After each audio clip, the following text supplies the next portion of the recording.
भारत सरकारमध्ये माझे सहकारी, माझे मित्र आदरणीय श्रीपादजी, आपले अध्यक्ष आदरणीय सदानंदजी, मंचावर उपस्थित सर्व सन्माननीय मंत्रीगण, आमदारगण, आपल्या पक्षाचे सर्व पदाधिकारी आणि उपस्थित सर्व प्रदेश कार्यकारिणीचे सदस्य, कार्यकर्ता बंधू आणि भगिनी, आता श्रीपादजींचा निवडणुकीमध्ये 6व्यांदा ते विजयी झाले म्हणून त्यांचा आपण सगळ्यांनी सत्कार केला. मी आठवण करत होतो की श्रीपादजींच्या पहिल्या निवडणुकीमध्ये मी प्रचाराकरता आलो होतो.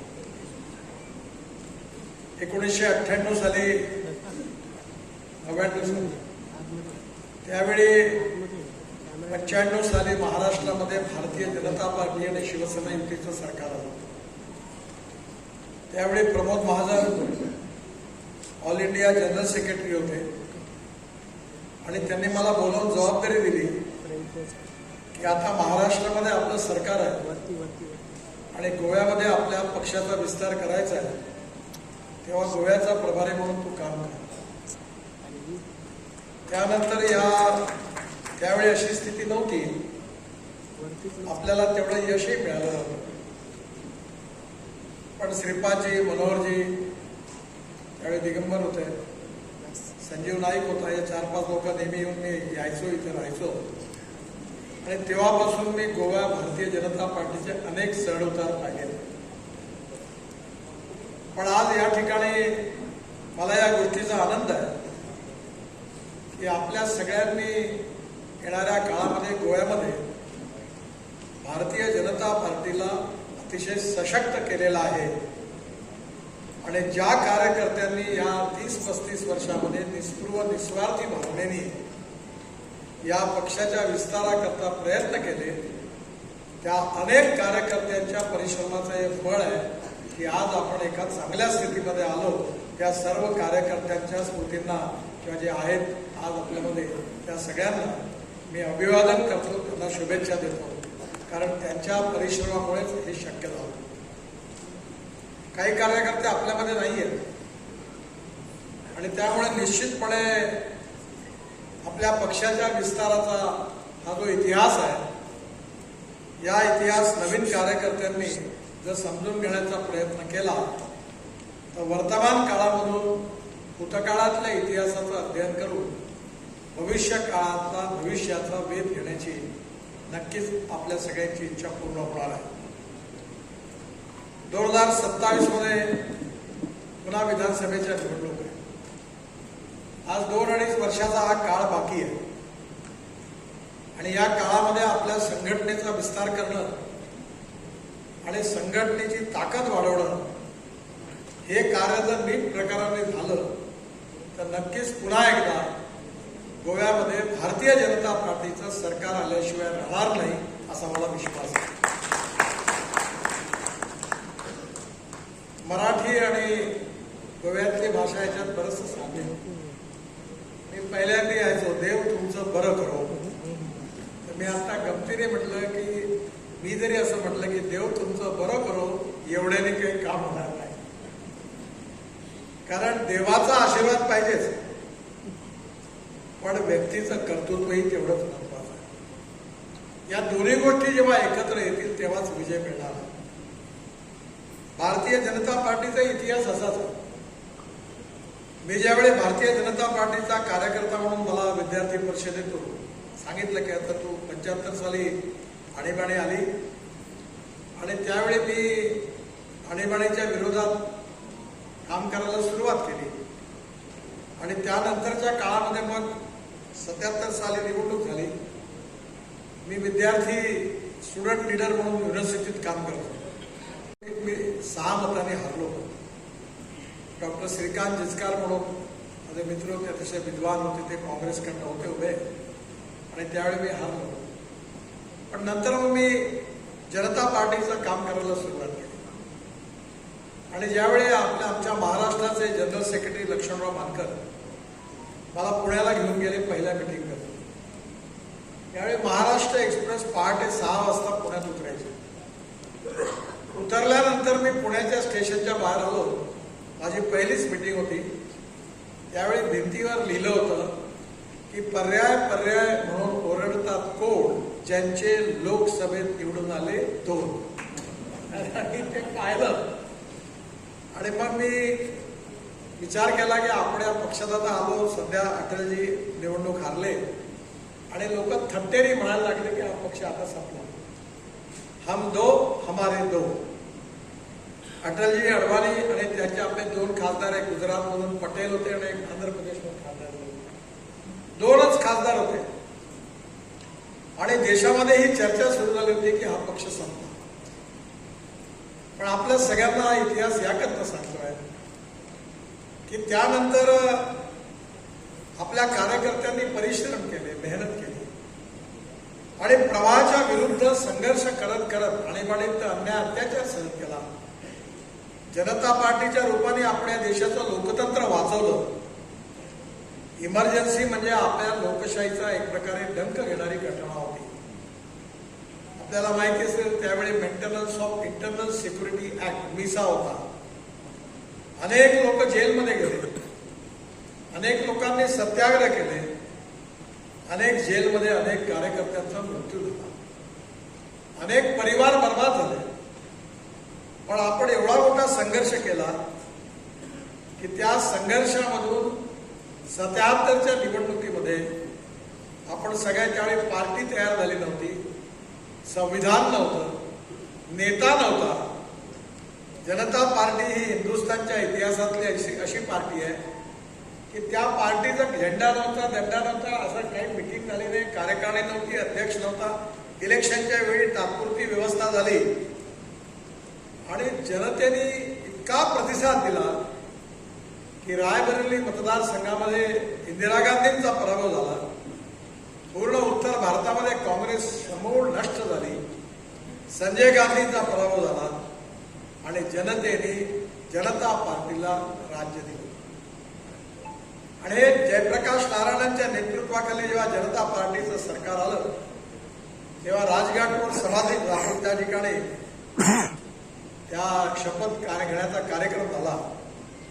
आणि त्या सगळ्या इतिहासानंतर जनता पार्टीनंतर पुन्हा एकदा जनता पार्टी, तुम्हाला माहिती आहे तो इतिहास की जनता पार्टीमध्ये एवढे वेगवेगळ्या प्रकारचे लोक होते की एक दिल के तुकडे हुए 1000, कोई यहाँ गिरा कोई वहां गिरा, अशी कहाणी झाली. वेगवेगळ्या प्रकारच्या लोकांनी एकत्र येऊन लोकशाही वाचवण्याकरता जनता पार्टी निर्माण केली. पण जनता पार्टी जास्त काळ टिकू शकली नाही. त्यावेळी अटलजी अडवाणीजींनी ठरवलं की आपण नवीन पक्षाची स्थापना केली पाहिजे. 1980 साली भारतीय जनता पार्टीची स्थापना झाली आणि त्यावेळचा दिवस मला आजही आठवतो.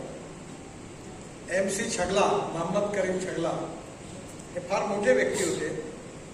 त्यांनी त्या भारतीय जनता पार्टीच्या अधिवेशनात त्यांचं भाषण झालं आणि त्यांनी असं म्हटलं होतं की मी आज जे काही बोलतोय ज्यांच्या समोर हे अटल बिहारी वाजपेयी, मी आज भविष्यवाणी करतो आहे की अटल बिहारी वाजपेयी येणाऱ्या काळामध्ये देशाचे प्रधानमंत्री होतील, हे मी आपल्याला जाहीर करतो. सगळ्या कार्यकर्त्यांना खूप बरं वाटलं. म्हणजे अटल बिहारी वाजपेयींचं भाषण झालंय मुंबईच्या बांद्रा रिक्लेमेशनच्या ग्राउंडवर.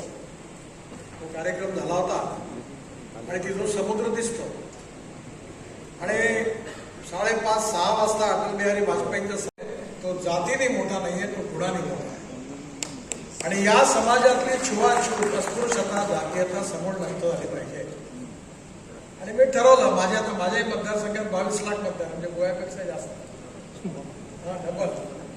आणि 40% मुस्लिम आणि दलित आणि सातत्याने काँग्रेस निवडून येणारा मतदारसंघात. आणि आता मी उभा होतो तर माझ्या इकडले 5 आणि तिकडले 5 लंबे झाले. मी एकटा निवडतो. पण मी लोकांना सांगितलं कि मी जात पात पाळणार नाही. जो करेगा जात की बात उसको कसके मारूंगा लात, असं सरळ कंप्लीट केलं. मी माझ्याकडे पाळत नाही, मला फरक पण पडला नाही. मी एकदा मुसलमानांनी माझ्याकरता संमेलन 10,000 लोक होते आणि मला आता मतं यावेळी कमी मिळाले, यावेळी थोडे मिळाले, मागच्या वेळी अजून कमी मिळाले, पण काही कारणाने त्यांनी सांगितलं मी तुम्हाला आम्हाला वाटतं पण मत नाही देणार. मी त्यांना सांगितलं तुम मत देने के पहले याद रखना मैं प्योर चड्डी वाला हूँ, RSS वाला हूँ, बाद में पछताओगे, पछताने के पहले सोचो, देना है तो दो, नहीं देना है तो मत दो, पर जो वोट देगा उसका भी काम करूंगा और जो नहीं देगा उसका भी काम करूंगा. आपल्या पार्टीमध्ये आपला जो संस्कार आहे त्याला शॉर्टकट नाही आहे. अडवाणीजी नेहमी म्हणायचं की we are a party with a difference. What is the difference between BJP and Congress? आपलं वेगळेपण कशात आहे आणि हे वेगळेपण कशात आहे हे जर आपण लक्षात ठेवलं तर आपण नक्कीच पार्टी विथ अ डिफरन्स राहू. पण जे काम नाही करायला पाहिजे जे ज्यांनी केलं आणि ज्यांच्या नाराजीमधून लोकांनी आपल्याला निवडून दिलं तेच काम जर आपण करणार असू तर त्यांच्या जाण्यात फायदा नाही आणि आपल्या येण्यात फायदा नाही. आणि त्यामुळे येणाऱ्या काळामध्ये आपल्या पार्टीला आपल्या कार्यकर्त्यांना सत्तेच्या बाबतीमध्ये politics is a instrument of socio economic reform. आपल्याला गरिबी दूर करायची आहे, बेरोजगारी दूर करायची आहे, आपल्या गावाचा, आपल्या राज्याचा, आपल्या देशाचा विकास करायचा आहे, भय, भूक, आतंक, भ्रष्टाचारापासून मुक्त देश निर्माण करायचा आहे. आणि हे सगळे उद्दिष्ट जर पूर्ण करायचे असतील तर आपण प्रत्येक ठिकाणी काय केलं पाहिजे याची योजना करण्याची जबाबदारी आपल्यावर आहे. आपल्याला माहिती असेल आजकाल युनोमध्ये भूतानच्या प्रधानमंत्र्यांनी एक भाषण दिलं आणि ते भाषण जगात पॉप्युलर झालं. भूतानच्या प्रधानमंत्र्यांनी काय सांगितलं? त्यांनी सांगितलं डोमेस्टिक हॅपी ह्युमन इंडेक्स, सुखांक, राज्याचा सुखांक काय आहे, जिल्ह्याचा सुखांक काय आहे, गावाचा सुखांक काय आहे, तर त्यांनी ते डिफाईन केलं. गावात चांगला रस्ता असला पाहिजे, प्यायला शुद्ध आणि स्वच्छ पाणी मिळालं पाहिजे, गावात चांगली शाळा असली पाहिजे, गावात मुलं असताना महाविद्यालय असलं पाहिजे, engineering college, medical college, skill development, म्हणजे गावामध्ये शैक्षणिकदृष्ट्या, सामाजिकदृष्ट्या आणि विकासामध्ये आर्थिकदृष्ट्या काय काय काम झालं असेल त्याच्यावर नक्कीच लोकांचा हॅपी ह्युमन इंडेक्स डिपेंड करतो. आणि त्यामुळे आपण सगळ्यांनी गोव्यामध्ये मनोहर पर्रीकर जेव्हा होता तेव्हा मी एकदा सहज बोलताना त्यांनी मला सांगितलं की तेव्हापासून अनेक वैद्यकीय सुविधा, अनेक योजनातून गोव्यातल्या लोकांना मिळाल्या. त्यामुळे आपण जनतेचं भलं करायचं असेल आणि डोमेस्टिक हॅपी ह्युमन इंडेक्स इथला वाढवायचा असेल तर सरकार म्हणून आपली जबाबदारी आहे की आपण किती क्षेत्रामध्ये हे चांगलं काम करू शकतो. मला अतिशय आनंद आहे की या 15 वर्षामध्ये आपण गोव्यात खूप चांगलं काम या सरकारने केलं. भारत सरकारने मोदींच्या नेतृत्वाखाली खूप चांगलं काम केलं. मी ज्यावेळी खूप पहिले विद्यार्थी असताना एकदा रेल्वेने मला वाटते मागच्या 5 वर्षात जवळपास 22 ते 25,000 कोटी केवळ माझ्या डिपार्टमेंटने खर्च केले. पण आता मी कालच जाहीर केलं तर साधारणतः 50,000 कोटी रुपयाची कामं ही अजून या 5 वर्षात जेव्हा करू आपण ते पूर्ण होती. आपला पोर्टला डेव्हलप करण्याकरता माझ्या काळात सागरमालामध्ये 8 ते 10,000 कोटीचा आपण कार्यक्रम आखला.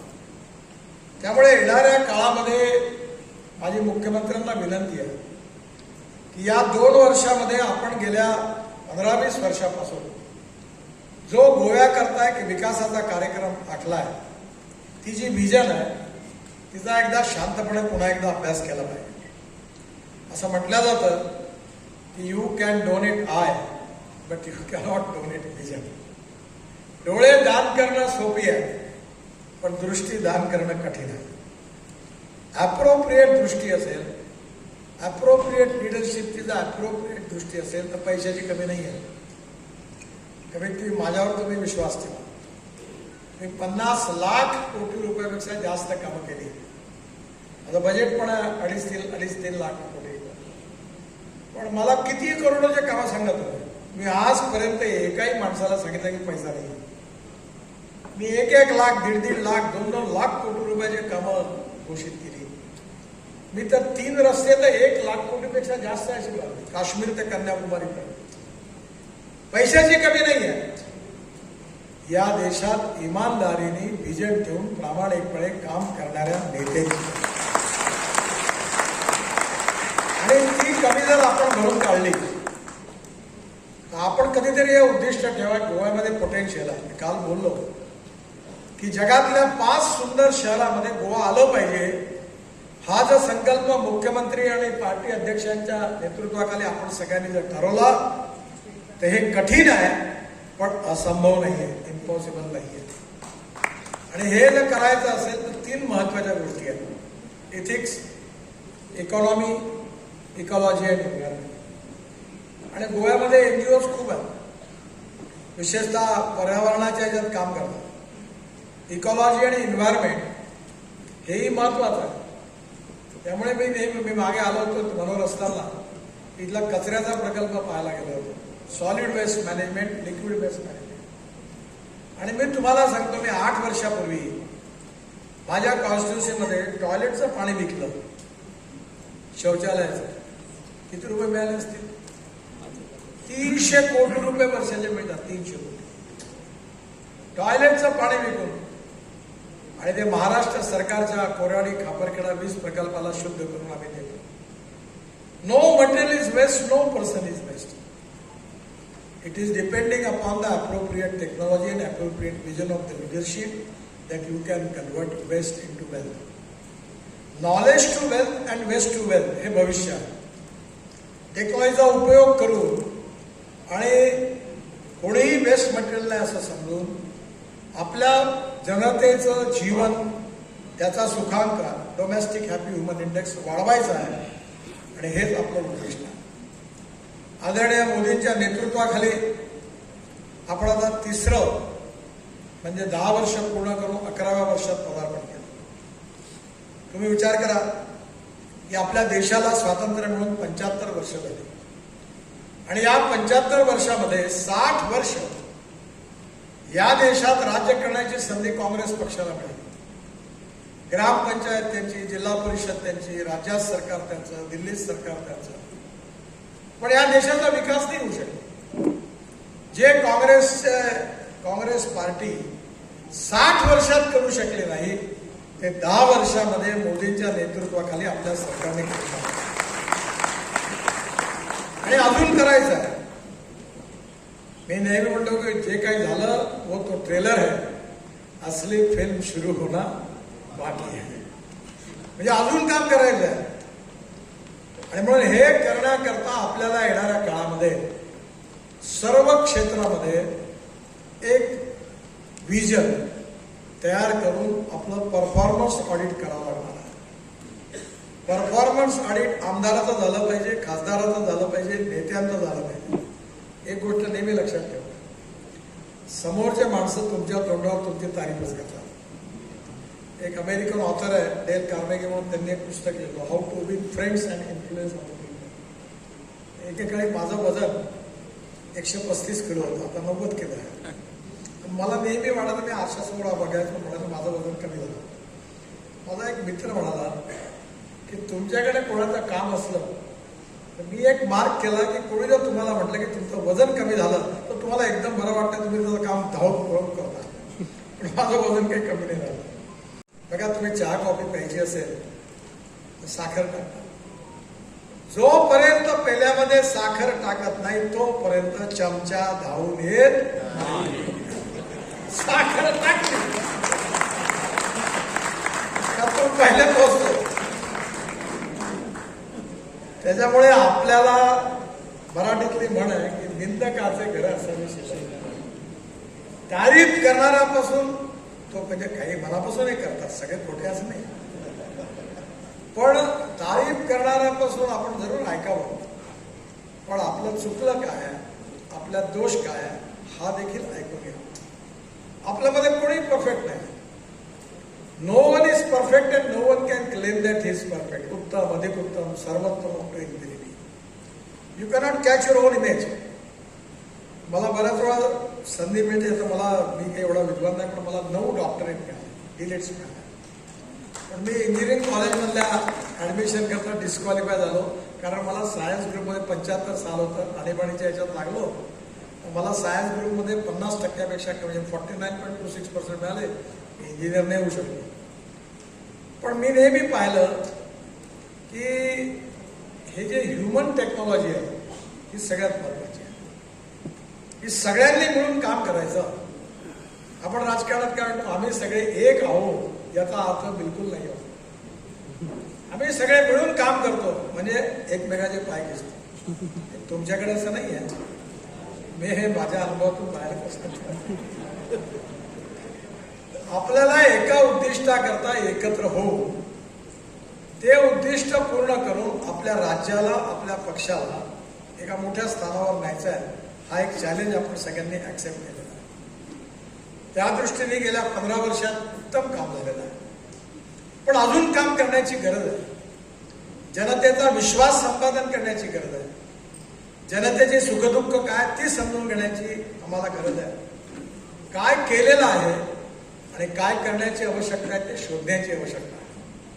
आणि ही 2 वर्ष आपल्या परीक्षेचा काळ आहे. या 2 वर्षामध्ये मी प्रमोदजींना विनंती केली की तुम्ही एक चांगला सर्वे करूया आणि जनतेच्या मनामध्ये आपण काय चांगलं केलं, काय काय आहे ते शोधून काढा. आणि या सगळ्या काळामध्ये आपल्याबद्दल जनतेची नाराजी कशात आहे ते शोधून काढा. जे आपल्या समर्थनामध्ये आहेत त्यांचा विश्वास अजून मजबूत करणं आणि जे काही कारणामुळे नाराज आहेत ती कारणं दूर करून त्यांचा विश्वास पुन्हा एकदा संपादन करून त्यांना आपल्याबरोबर घेणं, ही गोष्ट जर आपण केली तर मला विश्वास आहे की पुढल्या निवडणुकीमध्ये पुन्हा एकदा अभूतपूर्व आणि ऐतिहासिक विजय मिळवून गोव्यामध्ये आपलं सरकार आल्याशिवाय राहणार नाही. आणि ते सरकार आणायची जबाबदारी तुमची सगळ्यांची, मंचावर बसलेल्यांची आहे, तुमची पण आहे. आणि म्हणून तुम्हाला येणाऱ्या काळामध्ये संघटनेत कसं काम करायचं, सरकारमध्ये कसं काम करायचं याचं संशोधन करून एक प्लॅनिंग, योजना तयार केली पाहिजे. आणि मला माहिती आहे की अनेक वेळा समस्या असतात, म्हणजे डिफिकल्टीज असतात. पण मी नेहमी म्हणतो की there are some people who convert problems into opportunities and there are some people who convert opportunities into the problems. त्याच्यामुळे प्रॉब्लेम्सचा रूपांतर सुसंधीत कसं करणं, याची जी आर्ट आहे, याचं जे स्किल्ड आहे ते डेव्हलप केलं पाहिजे. जे नाराज आहेत त्यांना समाधान कसं मिळेल याचा विचार केला पाहिजे. सामाजिक, आर्थिक, शैक्षणिक सगळ्या क्षेत्रात उत्तम काम केलं पाहिजे. उत्तम इन्फ्रास्ट्रक्चर डेव्हलप केलं पाहिजे. आज 2 एअरपोर्ट झाले, हायवे झाले. आता काल मी जवळपास 6,000 कोटी रुपयाचा 65 किलोमीटरचा नवीन रिंग रोड, डायरेक्ट सगळा महाराष्ट्राचा ट्रॅफिक बाहेरच्या बाहेर गोव्यात येणार तोही मंजूर केला. आता मी रोड बांधणार. आज जमिनीची किंमत आहे 50 लाख रुपये, 25 लाख रुपये. रोड बांधला की 2 कोटी 3 कोटी रुपये एकर होणार. सगळे मोठे लोक जाऊन जमिनी खरेदी करणार. मला अलाइनमेंट कुठं. पण त्यांनी करण्याच्या आधी जर गोव्याने एखादी डेव्हलपमेंट अथॉरिटी काढली आणि रोडच्या आजूबाजूला जर एक जमीन अक्वायर्ड केली आणि येणाऱ्या काळात 3 पटीने टुरिस्ट वाढणार, हॉटेल, रेस्टॉरंट्स, क्लस्टर्स, जे जे काही करता येईल ते करायचा जर प्रयत्न केला तर तुम्हालाही पैसा मिळेल आणि गोव्यामध्ये कंजेशन पण राहणार नाही, प्रदूषण पण राहणार नाही. आणि या डेव्हलपमेंटमध्ये जी स्किल्ड मॅन पॉवर लागणार आहे ती आपल्याला तयार करण्याकरता एज्युकेशन इन्स्टिट्यूटच्या माध्यमातून या सगळ्यांना लागणारी मॅन पॉवर तयार करून इथे गोव्यातल्याच तरुण माणसाला रोजगार मिळाला पाहिजे. 80% लोक प्रत्येक प्रकल्पात स्थानिक भूमिपुत्र असले पाहिजे. आणि आपण जर या सगळ्यांना रोजगार दिला तर त्यांचे आशीर्वाद तुमच्या मागे नक्की राहतील. मग येणाऱ्या काळामध्ये भारत सरकारने जे काम केलं ती पुंजी आपल्याबरोबर आहे. आपल्या सरकारने जे काम केलं ती पण आपल्याबरोबर आहे. दोन्ही एकत्र करून भविष्याचा वेध घेत जनतेचा विश्वास संपादन करता man to man and heart to heart आपल्याला जनतेचा विश्वास संपादन करावा लागेल. आणि ते करण्यामध्ये आपण जर यशस्वी झालो तर आपला पक्ष अभूतपूर्व मार्जिननी विजय झाल्याशिवाय राहणार नाही. मला विश्वास आहे की हे यश तुम्हाला निश्चित मिळेल. देव तुमचं बरं करो. डॉक्टर वामनराव पै म्हणून एक संत होते, तुमची सिद्धशिष्य इकडे असते. ते काय म्हणायचे की तूच तुझ्या जीवनाचा शिल्पकार. You are the architect of your own socio economic life. त्यामुळे देवाचा आशीर्वाद पण पाहिजे आणि व्यक्तीचं कार्य कर्तृत्वही पाहिजे. दोघांची सांगड जेव्हा बसेल तेव्हाच तुमचं बरं होईल. नुसत्या देवावर विश्वास ठेवाल होणार नाही. नुसतं देवावर विश्वास ठेवा, नशिबावर विश्वास ठेवता काम करत राहू तरी होणार नाही. दोन्ही गोष्टी जेव्हा एकत्र येतील तेव्हा विश्वास होईल. नक्की तुम्हाला विजय मिळेल. तो विजय मिळण्याची क्षमता तुमच्यामध्ये आहे, कार्यकर्त्यांमध्ये, आमदारांमध्ये, खासदारांमध्ये आहे, मुख्यमंत्र्यांमध्ये, त्याच्या नेतृत्वाखालील आमदारांमध्ये आहे. आणि म्हणून येणाऱ्या 2 वर्षाच्या निवडणुकीत पुन्हा एकदा हा इतिहास आपल्याला घडवायचा आहे आणि यात तुम्ही विजयी व्हाल. देव तुमचं बरं करो ह्या शुभेच्छा देऊन मी माझं भाषण संपवतो. धन्यवाद.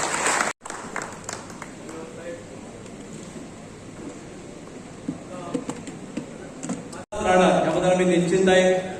बुल्डेस्वातील तालेगाव पंचायतीचे मंडळ अध्यक्ष आणि सरपंच तसेच पणजीचे मेयर ते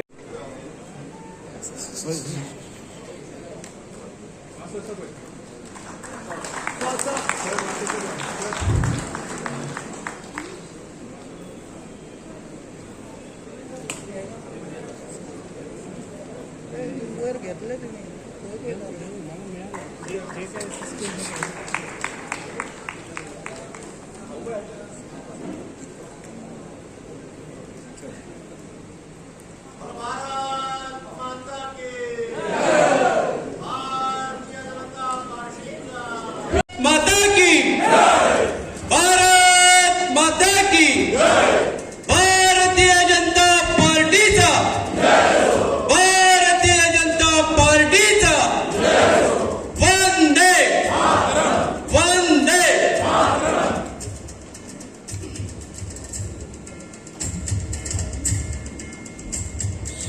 दीप प्रज्वलित करून आजच्या या राज्य कार्यकारिणीच्या मुक्तावळाची सुरुवात झाली असं आमच्यामध्ये केंद्रीय मंत्री नितीनजी गडकरी, आमचे आयुष मंत्री, आमचे मिनिस्टर ऑफ स्टेट श्रीपाद भाऊ, गोवा राज्याचे मुख्यमंत्री डॉक्टर प्रमोद सावंत, प्रदेशाचे अध्यक्ष